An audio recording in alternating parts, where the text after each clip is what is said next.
दुर्गम भागामध्ये ही शाळा सुरू केली. खऱ्या अर्थाने शाळा ज्यांनी बांधली, ज्यांनी जागा दिली आणि ज्यांनी या विद्यार्थ्यांना शिकवलं त्या सगळ्यांचं मनापासून अभिनंदन केलंच पाहिजे. आणि त्याचबरोबर खऱ्या अर्थाने या शालेय शिक्षण विभागाचे मंत्री जे अतिशय अगदी जेव्हापासून त्यांनी शालेय शिक्षण विभागाचा चार्ज घेतला तेव्हापासून पायाला भिंगरी लावून सर्व दुर्गम भागातल्या शाळांना ते विजिट करू लागले आणि त्या तिथली परिस्थिती काय पाहून शाळेचं कसं अपग्रेडेशन होईल, शाळेचा शैक्षणिक दर्जा कसा उंचावेल, शाळेची पटसंख्या कशी वाढेल आणि त्याचबरोबर शिक्षकांना देखील कसं मोटिवेट करता येईल या सगळ्या बाजूने दादा भुसे काम करतायत. म्हणून मी त्यांचं खास करून आपल्या सगळ्यांच्या वतीने महाराष्ट्र शासनाच्या वतीने मनापासून अभिनंदन करतो. खरं म्हणजे मंत्री अनेक होऊन गेले, मुख्यमंत्री अनेक होऊन गेले, उपमुख्यमंत्री अनेक होऊन गेले, परंतु जेव्हा जेव्हा ज्या ज्या भागाचा ज्या ज्या विभागाचा जो जबाबदारी त्या त्या मंत्र्यावर असते त्या विभागाला न्याय देणारा मंत्री म्हणून दादा भुसे यांचं आता बघा किती 2च महिने झाले तुम्हाला. आमचे सगळे मंत्री काम करतात. इथं झिरवळ साहेब आहेत, ते पण त्यांच्या विभागामध्ये कामाचा सपाटा धडाका लावलाय. आणि खऱ्या अर्थाने आपलं हे शिक्षण विभाग म्हणजे उद्याचं भवितव्य आहे, आपलं देशाचं भवितव्य आहे. आणि आज मी पाहिल्यानंतर मला अतिशय आश्चर्याचा सुखद धक्का बसला की लहान लहान मुलं एका वेळेस 2 हाताने लिहितायत, एका हाताने मराठी लिहितायत, एका हाताने इंग्रजी लिहितायत, पाढे बोलतायत. 1330 पर्यंत पाढे. आता बघा आपल्या कोणाला तरी 100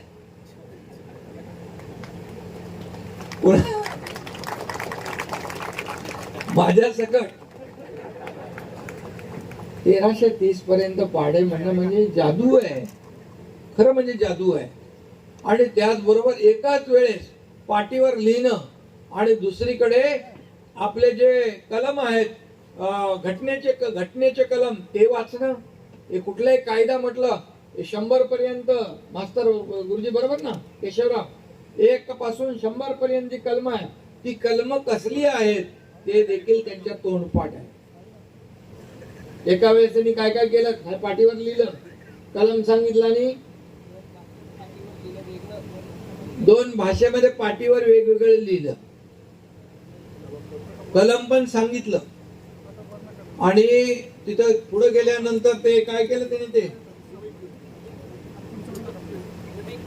रुबिक क्यूब ते काय त्यांनी ते किती ताबडतोब त्यांनी तो 45 सेकंदामध्ये ते ताबडतोब त्यांनी म्हणजे त्याला डोकं लागतं म्हणजे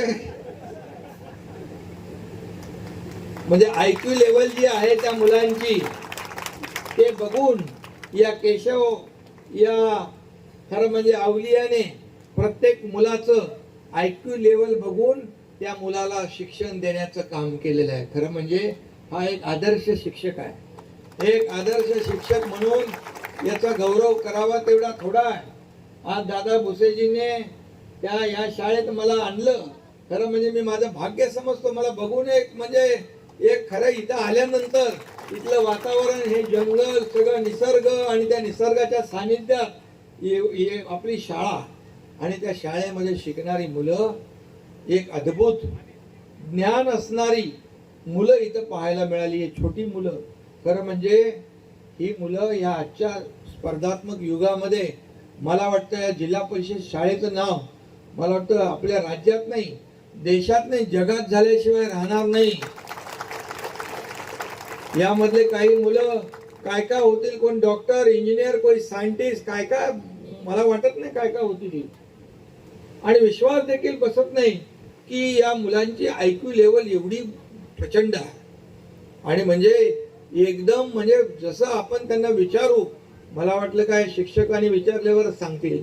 मी विचारलं त्यांना, मी पण थोडीशी परीक्षा घेतली, पण ते मुलं काय परीक्षेत पास झाले लगेच आणि त्यांनी फटाफटा सगळं बोलून मोकळे झाले. आणि त्यामुळे या शाळेचं नाव खरं म्हणजे अशा मी दादाजी भुसे यांना सांगितलं, बघा आपलं एक 3-4 विभाग महत्वाचे आहेत, शिक्षण विभाग आणि आरोग्य विभाग आणि बाकी सगळे विभाग पायाभूत सुविधा, बाकी इतर सगळे महत्वाचे आहे, इन्फ्रास्ट्रक्चर आहे, बाकी सगळे विभाग महत्वाचेच आहेत. परंतु शिक्षणावर एवढं आपण काम करू शकतो, एवढं काम करू शकतो की स्काय इज द लिमिट. म्हणजे एवढा त्याला म्हणजे मर्यादाच नाही आहे. आज आपल्या कितीतरी शाळा अशा आहेत की त्या शाळांमध्ये खाजगी शाळेतली मुलं आपल्या सरकारी शाळेमध्ये प्रवेश घ्यायला लागलेली आहेत. आणि म्हणून मी मुद्दाम इथं सीओ मॅडम इथं आहेत, एक सांगलीचे कलेक्टर आणि साताऱ्याला कलेक्टर होते, सांगलीवरून साताऱ्याला आले, तर डुडी कलेक्टरनी सांगलीमध्ये सगळ्या त्यांच्या जिल्ह्यातल्या शाळा मॉडर्न शाळा केल्या, आदर्श शाळा केल्या आणि स्मार्ट पीएचसी केल्या. आणि स्मार्ट पीएचसी केल्यामुळे त्यांनी सांगलीमधून साताऱ्याला आले, साताऱ्यात पण केलं, आता त्यांना पुण्याला बोलवलं, पुण्यामध्ये देखील करतायत. शिव मॅडम, आपण या संपूर्ण ह्याच्यामध्ये दादा भुसे आणि हे शिक्षण विभाग जो आहे हा अतिशय महत्वाचा आहे. आणि म्हणून दादा भुसे आपण जे काम करताय ते मला वाटतं अद्भुत आहे. आणि तुम्हाला असे केशव गावित सारखे शिक्षक भेटले तर मला वाटतं आपला शिक्षण विभाग या महाराष्ट्रात नंबर 1 झाल्याशिवाय, देशात नंबर 1 झाल्याशिवाय राहणार नाही. आणि म्हणून आता इथं शिव मॅडम देखील अतिशय चांगलं काम करतायत. शेवटी अधिकाऱ्याला तळमळ असली पाहिजे, काम कर म्हणजे जिव्हाळा असला पाहिजे आणि मनापासून काम केलं पाहिजे. ते तुम्ही करताय. खासदार पण बगळे गुरुजी आहेत, शिक्षक आहेत. आणि म्हणून अशी सगळी माणसं, आमचे झिरवळ गुरुजी आहेत, तिकडं खोसकर गुरुजी, ते मगाचे झिरवळ साहेब म्हणाले हे खोसकरनं पण इकडं ऍडमिशन ठेवलं.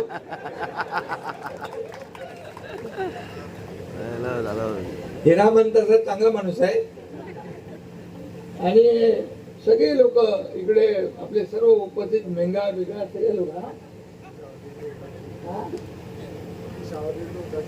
नाही, तुमची शाळा कोणी बिघडवू शकत नाही. पण म्हणता हिरामन कोसकर शाळा बिघडवतील. हिरामन कोसकर पण कलाकार आहेत, त्यांची कला. आणि त्यामुळे मी आपल्याला खूप खूप शुभेच्छा देतो. जेवढं बोलावं तेवढं थोडं आहे. ज्यांनी बघा त्या आपल्या ज्यांनी जागा दिली त्यांचं मनापासून आपण अभिनंदन केलेलं आहे. 1.5 एकर जागेमधली 1 एकर जागा देण्याचं दानत त्यांनी दाखवली. 1.5 एकर जागेतली 1 एकर. अशी माणसं जेव्हा तुम्हाला भेटतील, खऱ्या अर्थाने या शाळेचं सोनं झाल्याशिवाय राहणार नाही. एक शाळा बांधणारे मिळाले तुम्हाला, कुठला आर्मस्ट्रॉंग मिळाला, गिव्ह फाउंडेशन मिळालं, तुमचे आर्किटेक्ट चांगले मिळाले आणि पूजाताई, हे सगळे जे लोक आहेत हे सगळे एकदम डेडिकेशन आणि डिवोशनने काम करणारे लोक आहेत.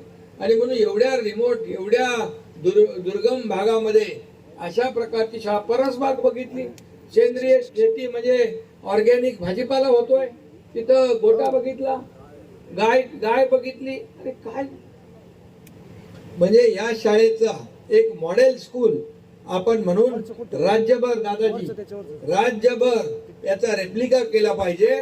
राज्यभर अशा प्रकारच्या शाळा आपण उभ्या केल्या पाहिजे. खऱ्या अर्थाने आपण असं केलं तर देशात आपला नंबर 1 लागल्याशिवाय राहणार नाही. मी पुन्हा एकदा सांगतो. आणि म्हणून मी एवढंच सांगेन, मुख्यमंत्री देवेंद्रजींच्या टीम म्हणून आम्ही सगळे काम करतोय.